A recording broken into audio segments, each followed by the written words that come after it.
नादानुसंधान की चार अवस्था कौन सी है? पहला आरंभ अवस्था, घट अवस्था, परिचय अवस्था, निष्पत्ति अवस्था। Very good. हठयोग प्रदीपिका में कितनी मुद्राओं का वर्णन किया है? 10 मुद्राएं। हाँ, 10 मुद्राओं का नाम बताइए। महाबंध, महाभेदष्ट, उड़ान बंध, मूल बंध, जलंधर बंध, फिर आएगा जलंधर बंध, विपरीत करनी, वज्रौली, अभी खेचरी और शक्ति चलन। शक्ति चलन, खेचरी और शक्ति चलन। खेचरी भी रह गया। जी। चौथा नंबर अंशिया, खेचरी और 10वां शक्ति। विपरीत करनी सर। हाँ, विपरीत करनी मुद्रा रह गई थी बाकी। धन्यवाद। शंख प्रक्षालन में कितने आसन करवाए जाते हैं? सर आपने पूछा है कि शंख प्रक्षालन में कितने आसन होते हैं? 5। हाँ, ये आसन के नाम कितने आसन है? 5। तो इन 5 आसनों है। के नाम बता सकते हैं? ताड़ासन, जी त्रिएक ताड़ासन, कटी चक्रासन जी। और त्रिएक भुजंगासन। तिर्यक भुजंगासन सही है। फिर उदराकर्षण या शंखासन, इसका 2 नाम है। उदराकर्षण बोलो या शंखासन। हठयोग प्रदीपिका के अनुसार वस्त्र धोती की लंबाई कितनी है? मैंने सिर्फ लंबाई बोला कि लंबाई कितनी होती है? 22 फुट। 22.5 फुट। हाँ। आगे का प्रश्न स्वामी स्वात्माराम के अनुसार साधक एवं बाधक तत्वों की संख्या कितनी है? तो ये मंजुला जी ने जवाब दिया 6 साधक तत्व और 6 बाधक तत्व। कोई बात नहीं। आगे का प्रश्न जी, चलो बताइए। आसनों की रानी। हाँ नम्रता जी, आप एक ही ने एड्रेस किया है, बताइए अनम्यूट होके।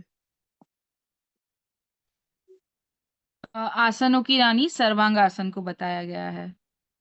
वेरी गुड, धन्यवाद। आसनों का राजा शीर्षासन, आसनों की रानी सर्वांगासन। बहुत अच्छा। फिर आगे बढ़ते हैं। जलनेपी करने के बाद क्या करना आवश्यक है? वो नहीं कर सकते, कपालभाति करना जरूरी है। जी धन्यवाद।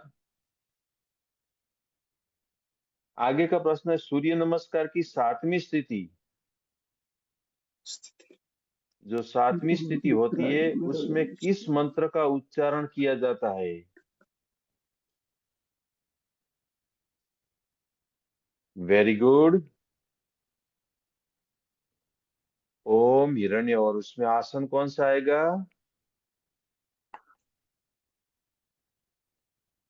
भुजंगासन। भुजंगासन। चलो आगे का प्रश्न है, कफ दोष को नष्ट करने के लिए कौन सा प्राणायाम किया जाता है? उज्जाई प्राणायाम आएगा।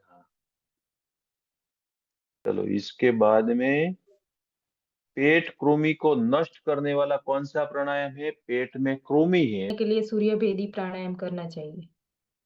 हाँ। विद्यार्थियों के लिए कौन सी मुद्रा सर्वश्रेष्ठ है? जो विद्या ज्ञान मुद्रा। ज्ञान मुद्रा। Very good. मानसिक तनाव दूर करने के लिए सबसे उत्तम प्राणायाम कौन सा है? भ्रामरी प्राणायाम। और एक साथ में और भी बता देता हूँ, ध्यान किसको नहीं करना चाहिए? लेकिन डिप्रेशन में है वो, और डिप्रेशन में अगर ध्यान करेगा तो और डिप्रेशन में चला जाएगा, और तो उसको नहीं करना चाहिए। ठीक है। अपान मुद्रा कैसे की जाती है? तो मध्यमा और अनामिका के साथ मिलाकर अंगूठे को स्पर्श करने से अपान मुद्रा के योग प्रदीपिका में स्वामी स्वात्मा राम ने कितनी नाड़ी बताई है? तो 72,000 नस नाड़ियों का जिक्र किया है। मुख्य नाड़ी की संख्या कितनी है? तो 3, इड़ा, पिंगला और सुषुम्ना। नाभि मंडल में कौन सा चक्र है? तो मणिपुर चक्र। शरीर का कचरा बाहर निकलने का काम कौन सा प्राण करता है? तो अपान वायु। मुख्य कितने प्राण है? 5। उपप्राण की संख्या कितनी है? 5। अपान वायु की गति किस ओर होती है? अपान वायु की गति नीचे की ओर होती है। कहाँ पर? नीचे की ओर। भोजन पचाने में कौन सी वायु सहायता करती है? समान वायु। शरीर में व्यान वायु का स्थान कहाँ पर है? पूरे शरीर में। ईड़ा और पिंगला नाड़ी का मेल कहाँ पर होता है? आज्ञा चक्र में। मानव शरीर में तीनों नाड़ियां कहाँ पर मिलती है? आज्ञा चक्र में। अपान वायु का स्थान मानव शरीर में कहाँ पर आया? नाभि के नीचे। स्थूल शरीर से संबंधित कोष कौन सा है? जो हमारा स्थूल शरीर है उसके संबंधी कोष कौन सा आएगा? अन्नमय कोष। ये कोष सबसे ऊपरी कोष कौन सा है? ये आपको पिंगला नाड़ी की तुलना किस नदी से की गई है? यमुना से। तो ईड़ा नाड़ी गंगा से और सुषुम्ना सरस्वती से। ठीक है, प्रश्न एक था लेकिन तीनों बता दिया। प्राणमय कोष की शुद्धि किसके द्वारा की जाती है? प्राणमय कोष। प्राणमय कोष कहाँ पर आया? पहला अन्नमय कोष, दूसरा प्राणमय। प्राणमय की शुद्धि किससे होती है? प्राणायाम से। विशुद्धि चक्र शरीर में कहाँ स्थित है? गले में। मृत्यु के पश्चात कौन सा प्राण शरीर में विद्यमान रहता है? धनंजय। नाम का उप प्राण।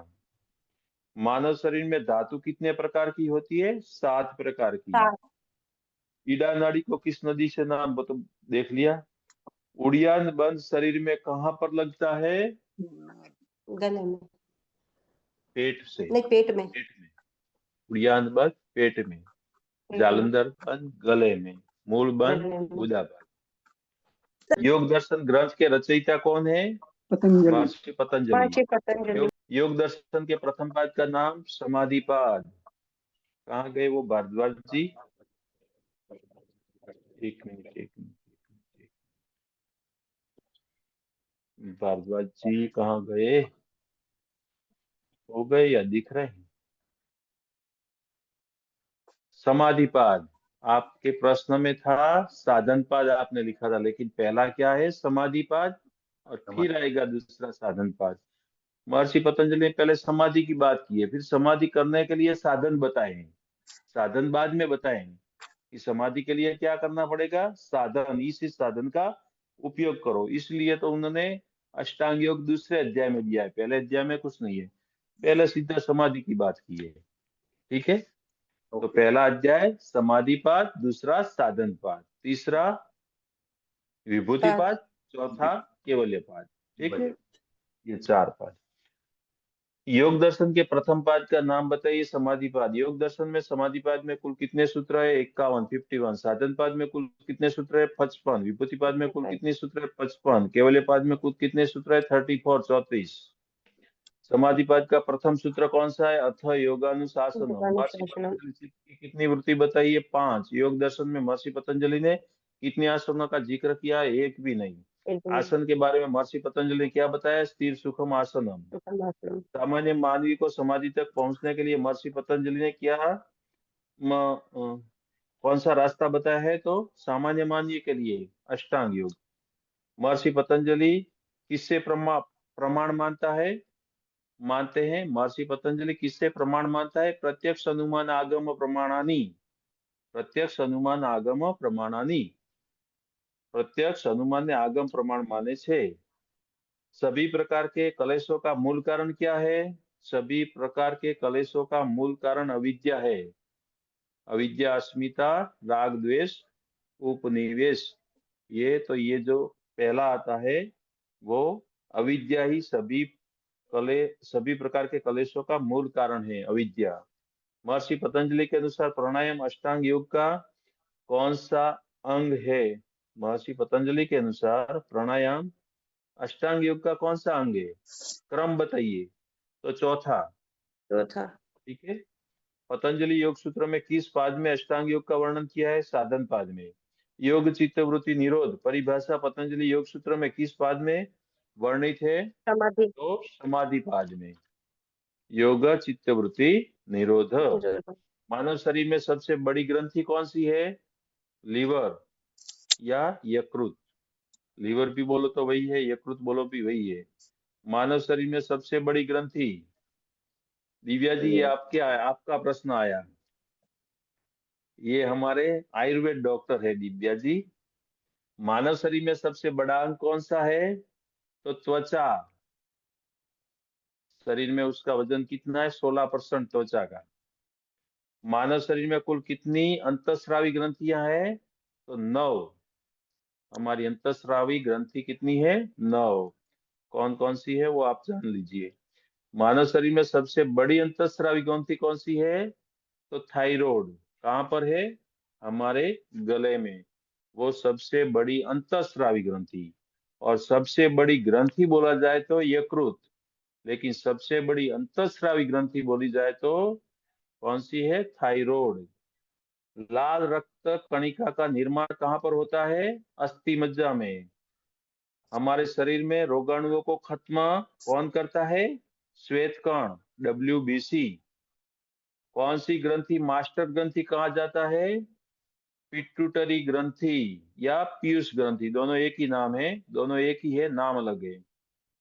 पीयूष ग्रंथि बोलो तो ही सही है, पिट्यूटरी ग्रंथि बोलो तो भी सही है।